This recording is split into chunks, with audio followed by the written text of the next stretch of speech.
இப்ப நீங்க பாத்துக்கிட்டு இருக்க இந்த மாஸ்க் போட்ட மலைக்குரங்கு, குல்லா போட்ட குருட்டு குரங்கு என்னைக்காவது போலீஸ் அரெஸ்ட் பண்ணுவாங்க அப்படின்னு நினைச்சுக்கிட்டே இருந்தேன். அதே மாதிரி அரெஸ்ட் பண்ணிட்டாங்க. இந்த பீடோ நாயை எதுக்காக போலீஸ் கைது செஞ்சாங்க அப்படின்னு சொல்றதுக்கு முன்னாடி இவன மாதிரி ஒரு சமூக கிருமிய போலீஸுக்கு அடையாளம் காட்டினா நம்ம சோசியல் மீடியா நண்பர்கள் இருக்காங்க. அவங்களுக்கு என்னோட பெரிய பாராட்டுகளும் வாழ்த்துக்கள் கூடவே சேர்த்து என்னோட மனமார்ந்த நன்றி. இவன் பல கருத்துக்களை வெளியிட்டு இருக்கேன். அது எல்லா கருத்துமே பாத்தீங்கன்னா பெண்களுக்கு அறவே எதிரான கருத்தா இருக்கும். அதே மாதிரி அறமுட்டாள் மாதிரி பேசி இருந்திருப்பேன். அதாவது இந்த பிற்போக்குத்தனமா யோசிக்கிறவங்களை நம்ம வந்து பூமர் அப்படின்லாம் சொல்லியிருப்போம். இவன் பூமர்களுக்கெல்லாம் பூமர் மாதிரி பேசிக்கிட்டு இருப்பேன். இந்த காலத்துல பிறந்த நவீன பூமர். சரி, ஆக்சுவலா இவன் என்ன பேசினதுனால இவனை வந்து போலீஸ் அரெஸ்ட் பண்ணாங்க அப்படின்றத இவனே சொல்லுவா, நீங்களே கேளுங்க. எல்லாருமே தெரிஞ்சுக்க வேண்டிய விஷயம், நேற்று காலையில் ஹாஸ்பிட்டல் போயிருந்தோம். ஒருத்தவங்களுக்கு குழந்தை பிறந்துச்சு, அவங்களை பார்க்க போயிருந்தோம். அதாவது காலையில் ஒரு 10 மணிக்கு நாங்கள் ஹாஸ்பிட்டல் போயிட்டோம். அங்கிருந்து வரதுக்கு நைட் 8 மணி ஆச்சு. இந்த கேப்ல ஒரு 10-11 மணி கேப், 11 மணி நேரம் கேப்ல ஒரு 7-8 குழந்தை பிறந்திருக்கும் அந்த ஹாஸ்பிட்டல். எல்லாமே நார்மல் டெலிவரி கிடையாது, எல்லாமே ஆப்ரேஷன் தான். பிறந்த ஒரு குழந்தை கூட ஆம்பளை பிள்ளை கிடையாது, எல்லாமே பொம்பளை பிள்ளை.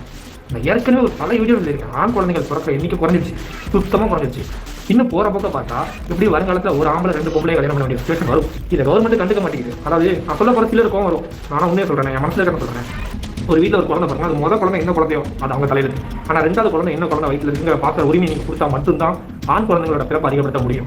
இல்லைன்னா டைசன் சொல்றேன், கண்டிப்பா சொல்றேன், வருங்காலத்தில் ஆக்சுவலா இந்த குல்லா போட்ட குரங்கு என்ன பண்ணிட்டு இருக்கேன்னா சிசு கொலையை ப்ரோமோட் பண்ணிட்டு இருக்கு. அதாவது நம்ம நாட்டுக்குள்ள பெண் குழந்தைகள் பிறக்கிறது அதிகமாயிருச்சான், பெண்களோட எண்ணிக்கை கூடிருச்சான். அதனால இப்படியே போயிட்டு இருந்தா ஒரு ஆள் 2 பிள்ளைகளை கல்யாணம் பண்ற மாதிரி வரும். நம்ம மக்களுக்கு முதல் குழந்தை என்ன குழந்தையா வேணா இருந்துரு போது, 2வது குழந்தை என்ன ஜெண்டர் அப்படின்னு பாக்குறது சட்டங்களை கொண்டு வரணுமா? அதாவது அது என்ன குழந்தைன்னு வந்து டாக்டர்கள்ட்ட பார்த்து தெரிஞ்சுக்கிறதுக்கான சட்டங்களை கொண்டு வரணுமா? எதுக்காக தெரிஞ்சுக்கணும் இவன் சொல்ல வரான்னா, 2வது குழந்தை பொன் குழந்தையா இருந்தா அதை சிசு கொலை பண்ணிடுவாங்க. இந்த ஒரு ஸ்டேட்மெண்ட், இந்த பூமர் தற்குறிப்பை பேசின ஸ்டேட்மெண்ட் உங்களுக்கு ஒரு காலத்துல நடந்தது நினைவு. ஒரு காலத்துல ஒருத்தன் வீட்டுல வந்து ஒரு பெண் குழந்தை பிறந்துருச்சுனாலே கள்ளிப்பாலை ஊத்தி கொன்னுட்டாங்க அப்படின்ற மாதிரி கேள்விப்பட்டிருப்பீங்க. அப்படி ஒரு கொடூரமான விஷயத்தை ப்ரோமோட் பண்ற விதமா அதை கருவிலேயே கலக்கணுன்ற மாதிரி பேசிட்டு இருக்கு. மாஸ்க போட்டு மலுமட்டித்தனமா பேசின இந்த நாய்க்கு நம்ம இந்தியால ஒரு கடுமையான சட்டம் இருக்குன்றது தெரியாம போயிருக்கு. கருவுல இருக்கிற குழந்தை என்ன குழந்தை அப்படின்னு டாக்டர் மூலியமா தெரிஞ்சுக்கிட்டு அதை வந்து கருவிலேயே கலைக்கிறது எவ்வளவு பெரிய ஒரு குற்றம். இந்தியால அதுக்கு எம்டிபின்னு ஒரு ஆக்ட் இருக்கு அப்படின்றதே தெரியாம போயிருந்தது. அந்த சட்டத்தின்படி குழந்தையோட ஜெண்டரை பார்த்து சொல்ற டாக்டருக்கே வந்து சிறை தண்டனையும், அவங்க அந்த டாக்டர் தொழிலையே அதுக்கப்புறம் தொடர முடியாதுன்ற அளவுக்கு இருக்கு. இருக்கிறப்போ இந்தியால ஜெண்டரை தெரிஞ்சுக்கணும், அது சரிதான் அப்படின்னு சொல்லி இந்தியன் லாவுக்கு அகைன்ஸ்டா பேசினது மட்டும் இல்லாம சிசு கொலை அப்படின்ற ஒரு கொடூரமான விஷயத்தை ப்ரோமோட்டும் பண்ணி வந்திருக்கேன். அதனாலதான் போலீஸ் அவனை கைது பண்ணி உள்ள போட்டுருந்தாங்க. அந்த குல்லா போட்டு கூமுட்டத்தனமா பேசிக்கிட்டு இருக்கவன் யாரு அப்படின்னு பார்த்தோம். தென்காசி மாவட்டம் ஆலங்குளத்தை சேர்ந்த திலீபன் அப்படின்னு சொல்றாங்க. இன்னொரு விஷயம், எனக்கு இவனை விட இந்த சமூகத்துல யாரை நினைச்சா பயமா இருக்குன்னா அந்த 1,18,000 பேர். இந்த நாடும் நாட்டு மக்களும் நாசமாய் போகட்டும்.